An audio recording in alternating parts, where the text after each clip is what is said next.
일본이 한국 때문에 패닉에 빠진 것도 놀라운데 이제는 미국 최고의 야구 무대까지 휘청거리고 있다는 사실 알고 계셨나요? 그리고 믿기 힘들겠지만 이 엄청난 소용돌이의 중심에는 신인의 티도 채벗지 못한 김혜성이 떡하니 자리 잡고 있습니다. 그런데 더 놀라운 건 그를 적극적으로 감싸고 나선 인물이 다름 아닌 뉴욕 양키스의 간판 타자이자 홈런왕으로 불리는 에런 저지라는 점입니다. 그리고 바로 이 한마디로 스타디움 안팎의 공기가 한순간 삽시에 달아오르면서 MLB 사무국 사람들은 물론 각 구단의 미디어팀, 스카우트팀, 스폰서 담당자까지 홈비백 산 위기관리 회의를 소집했다는 후문이 들려옵니다. 게다가 LA 다저스의 오랜 팬들은 구단 공식 계정의 모든 게시물에 해시태그 폭격을 퍼붓는 중이고 한국 커뮤니티에서는 역시 국뽕은 배신하지 않는다며 후끈 달아오른 응원 물결이 이어지고 있습니다. 그런데 잠깐, 이번 사태가 왜 그토록 거대한 쓰나미로 번졌는지 그리고 그 끝이 어디쯤일지 지금부터 함께 따라가 보실까요? 우선 사건의 발단은 생각보다 단순했습니다. 다저스가 최근 치른 3경기에서 저한 선발 투수를 맞이했다는 이유로 김혜성을 선발 명단에서 제외한 채 대주자 혹은 대수비로만 잠깐씩 활용했는데 하필이면 그 3경기 내내 팀 타선이 침묵하며 충격적인 연패를 기록한 겁니다.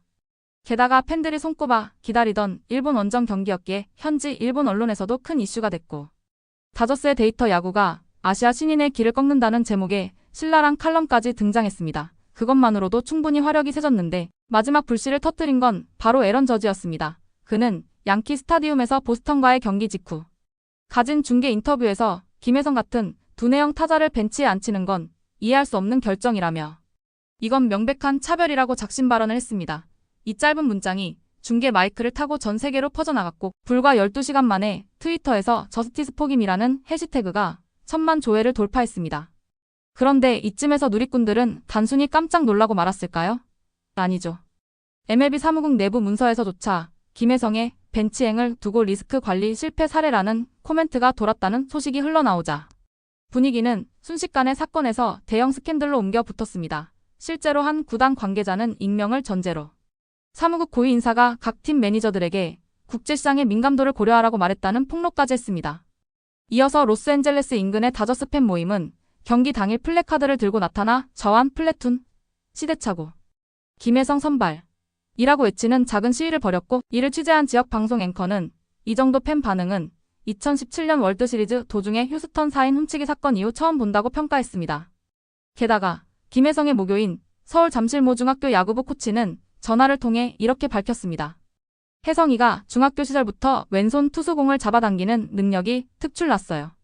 마치 공이 슬로모션으로 보이는 듯 했죠. 이 한마디는 곧바로 국내 포털 기사로 번역 보도됐고 댓글창에는 초등학교 때도 저한 잘 쳤는데 아직도 플래툰? 시대가 어느 시대냐라는 글이 수없이 달렸습니다. MLB 팬들마저 한국 번역기를 돌려 이를 찾아보고 데이터 야구를 표방하는 다저스가 정작 데이터 무시하고 있다며 비웃는 댓글을 남겼습니다. 그뿐만이 아닙니다. MLB 네트워크 간판 해설자 헤럴드 레이놀즈는 생방송에서 통계를 하나 들고 나왔습니다. 예컨대 김혜성은 올 시즌 저한 상대 타율이 0.318, 우한 상대 타율이 0.481이라 할지라도 출루율과 장타율을 합친 OPS 기준으로는 저한에게도 0.927로 팀 상위권이라며 이건 수험생이 국어 100점, 수학 100점 맞았는데 영어 90점 맞았다고 시험장에 입장도 못하게 하는 꼴이라고 비꼬았습니다.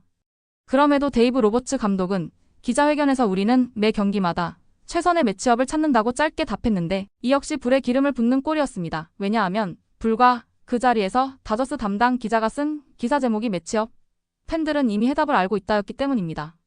그러던 와중 LA 타임스 스포츠 섹션 1면에는 익명의 구단 내부 인사 발언이 실렸습니다. 감독실 회의에서 김혜성을 플래툰으로 쓰자는 의견이 나왔는데 몇몇 코치가 루키는 걸음마부터라며 반대했다는 내용이었죠.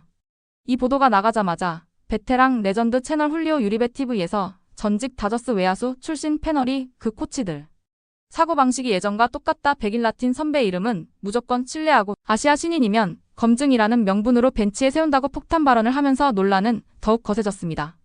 여기서 끝이 아닙니다. 한국 야구 팬들 사이에서 널리 알려진 에피소드지만 사실 김혜성은 초등학교 시절 일본 유학을 잠시 다녀와 일본어가 유창하다고 알려져 있습니다.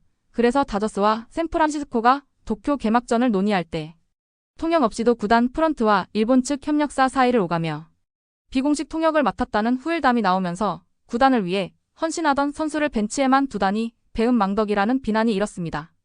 이 일화는 전직 다저스 통역 담당자가 팟캐스트에서 익명의 한국인 내야수가 일본어 실력이 좋아 회의가 매끄럽게 진행됐다고 흘린 것이 진원이라 알려졌습니다. 그런데 그 방송이 게시된 지 6시간 만에 조회수가 10만을 넘기면서 팬들은 그 익명이 누구겠냐며 김혜성이라 단정짓고 또다시 SNS에 공유했습니다. 이처럼 하나의 작은 결정이 MLB 전체를 흔드는 것은 물론 미묘한 인종문화 갈등과도 맞물려 돌아가고 있습니다. 일례로 스폰서십을 담당하는 글로벌 스포츠 브랜드 H사는 이번 논란을 주의 깊게 지켜보고 있었습니다.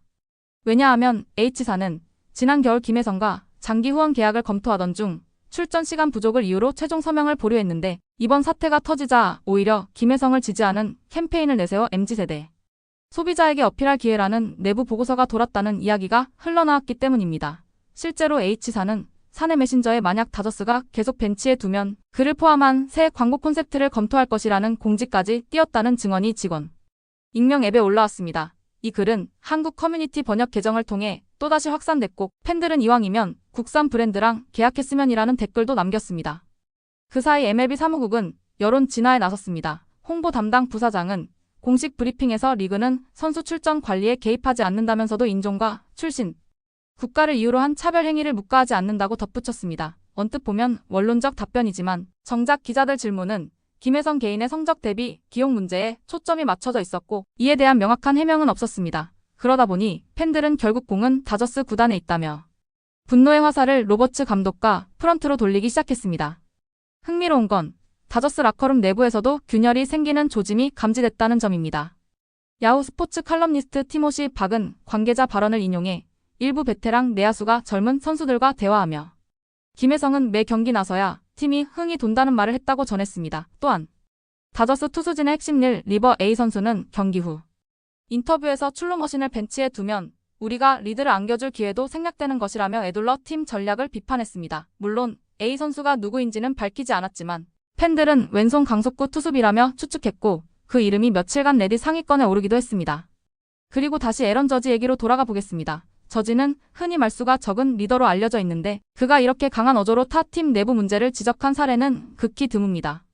사실 저지는 몇 달 전까지만 해도 본인 계약 문제로 뉴욕 미디어의 집중 포화를 받았기에 다른 팀 이슈에 끼어들기를 꺼리는 편이었습니다. 그러나 이번만큼은 달랐습니다.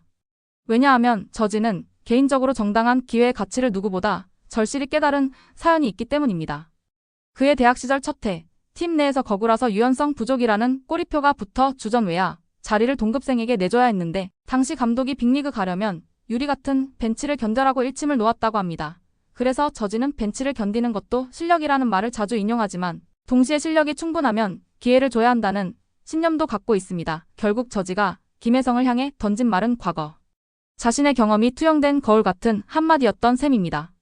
저지의 파급력은 곧바로 시청률로 드러났습니다. 미국 스포츠 채널들이 내놓은 다음날 낮 뉴스 속보 시청률이 3%포인트 급상승했고 특히 MLB 하이라이트 코너 시청자 연령층이 20대 중반에서 30대 초반으로 뚜렷하게 낮아졌습니다.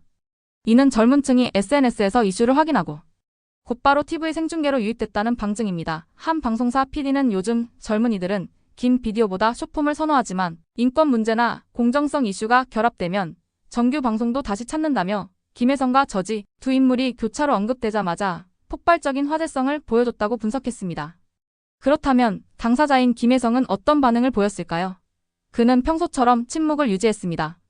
다만 경기 전 연습에서 팀 내 투수조와 세세하게 타이밍을 맞추는 장면이 현장 취재진에게 포착됐고 현지 해설자는 벤치에만 있어도 준비를 게을리하지 않는 모습이라며 극찬했습니다. 사실 김혜성은 작년 가을 애리조나 교육리그 시절부터 준비하는 자라는 별명을 얻었습니다.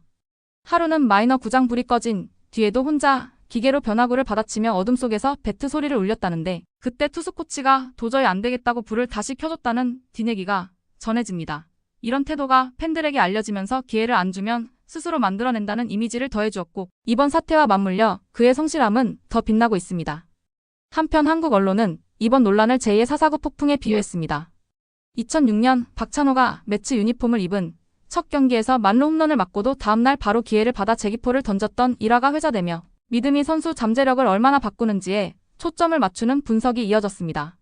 어떤 스포츠 심리학자는 칼럼에서 벤치에 머무는 시간은 체력보다 정신력에 더 큰 상처를 준다고 썼고 이것이 네이버 메인에 걸리면서 김혜성 응원 열기가 국내 포털 1위를 찍었습니다.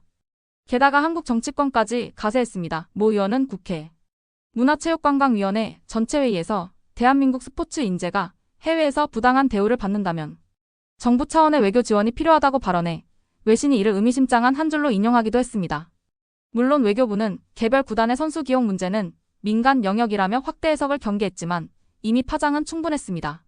더 흥미로운 건 일본 스포츠계의 반응입니다. 일본 언론은 에런 저지의 발언이 나오자 즉각 한국 선수 벤치권, 일본도 주목이라는 헤드라인을 걸고 오타니가 팀 동료를 적극적으로 두둔할 가능성을 언급했습니다. 실제로 다저스 클럽하우스 취재기자 중 한 명은 오타니가 로버츠 감독방 앞에서 기다리며 뭔가 긴 대화를 나눴다고 기띔했는데 이 소식이 전해지자 일본 트위터에서는 오타니가 한국말로 형, 같이 뛰어야죠라고 말한 거 아니냐. 같은 농담이 순식간에 밈으로 퍼졌습니다. 그 덕분에 일본 광고업계에서도 한일 스타 콜라보를 주제로 한 캠페인을 준비한다는 소문까지 흘러나왔습니다. 그럼에도 당장 다저스가 결정을 번복할지는 미지수입니다. 데이터 분석팀이 극단적 좌우 분할 전략을 수정하지 않는 한 김혜성은 일부 경기에서 계속 벤치에 앉을 가능성이 있습니다. 다만 에런 저지를 포함한 슈퍼스타들이 공론화를 주도하고 팬과 미디어가 압박을 가중시키는 지금 상황에서 구단이 고집을 꺾을 가능성도 작지 않습니다. 실제로 다저스 내부 소식통은 다음 홈 시리즈부터 김혜성의 선발 출전 기회를 확대하는 플랜 B가 논의 중이라고 흘렸고 미국 도박 사이트들은 그의 홈런수 배당률을 일제히 하향 조정했습니다. 이는 곧 그가 더 많이 출전할 거라는 시장의 예측을 반영합니다. 여기서 잠깐, 이 모든 소동을 통해 우리는 무엇을 배울 수 있을까요?